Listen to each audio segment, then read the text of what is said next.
parler de la célèbre écrivaine de Harry Potter, J.K. Rowling. Alors déjà, il faut savoir qu'elle est née le 31 juillet 1965 en Angleterre. Donc elle est romancière scénariste.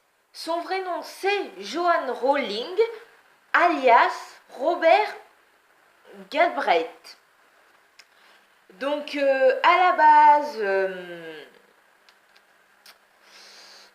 base, elle s'appelle Joanne Rowling, mais en initial, elle s'est fait appeler J.K. Rowling, car son éditeur a trouvé que ça faisait mieux dans son premier livre de mettre J.K. Rowling, car personne se doutait que J.K. Rowling c'était une femme au début. Tout le monde croyait que c'était un homme.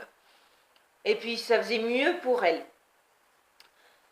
Ensuite, son premier livre est paru en 1990. Non, elle a écrit son premier livre, excusez-moi, en 1990 et il est apparu en 1997 chez Bloomsbury. C'est une édition de livres pour enfants. Elle a eu beaucoup de mal à faire paraître son premier livre car aucun éditeur n'en voulait et beaucoup disaient que c'était un livre pour enfants qui n'intéresserait que les enfants, pas les adultes. Et pourtant, aujourd'hui, tout le monde, il y a beaucoup d'enfants, mais aussi des adultes qui sont attachés à Harry Potter et qui adorent ça. Alors, les parents de Rowling se sont rencontrés, qui habitaient à Londres, se sont rencontrés lors d'un trajet entre King's Cross et Arbroath, en Écosse, à l'âge de 18 ans. Dont la gare King's Cross, que s'est inspiré Rowling pour la gare d'Harry Potter.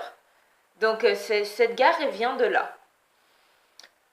Ensuite, elle a une petite sœur qui s'appelle Diane, qui est née 2 ans plus tard, après elle, le 28 juin 1967. Ensuite, elle a eu une enfance difficile. Ses parents ont divorcé. Après, elle a changé beaucoup d'école. Elle a voulu aller dans une école haut placée. Elle adorait le théâtre. Elle a voulu aller dans une bonne école. Mais ils l'ont refusé, soi-disant, parce que l'école où elle avait été avant avait une mauvaise réputation. Donc, elle a trouvé une autre école. Et son directeur, c'était Alfred Dunn. Ça a été une source d'inspiration plus tard pour elle, pour créer le personnage d'Albus Dumbledore, le célèbre directeur de Poudlard.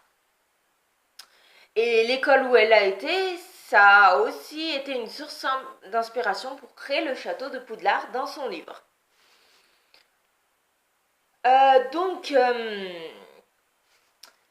Il existe un film sur J.K. Rowling, c'est sa biographie en fait. Ça s'appelle La magie des mots et ça raconte toute sa vie. Donc faut dire que J. Rowling a été en couple, mais elle se faisait maltraiter. Son mari il est parti à l'armée, après il est revenu et il est devenu fou. L'armée ça l'a rendu fou. Donc il a commencé à battre sa femme. Donc Rowling, elle a divorcé, elle a tout stoppé. Et comme elle avait une vie assez difficile, elle a commencé à créer Harry Potter pour se mettre dans un autre monde et essayer de faire quelque chose de sa vie. Elle pensait pas que ça allait marcher, mais s'est battue pour trouver un éditeur. Elle a réussi. Et maintenant, résultat, elle est célèbre. Donc, merci d'avoir regardé cette vidéo. Donc, aujourd'hui c'est moi qui vous l'ai faite. Le samedi prochain, ce sera ma collègue, comme d'habitude. Donc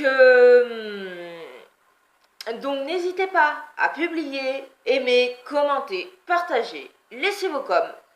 Ça nous ferait très plaisir. Dites-nous ce que vous pensez de nos vidéos. Si vous avez d'autres idées sur des vidéos qu'on pourrait faire dans le futur, vous nous le dites. Parce que c'est dur de trouver des idées. Parfois on bloque, on se dit on va faire sur quel sujet aujourd'hui, on ne sait plus quoi faire. Donc voilà, j'ai trouvé que c'était très intéressant de vous parler de J.K. Rowling, car on sait qu'elle est célèbre, mais on ne sait pas forcément quelle a été sa vie. Donc regardez, franchement, regardez La magie des mots, ce film, il est vraiment bien, bien expliquant, on comprend tout sur la vie de J.K. Rowling. Franchement, ouais, on voit que elle, ouais, si on peut dire, elle en a chié quoi, hein, sur sa vie. Elle a vraiment eu une vie très difficile. Donc je vous dis à la prochaine vidéo et salut tout le monde!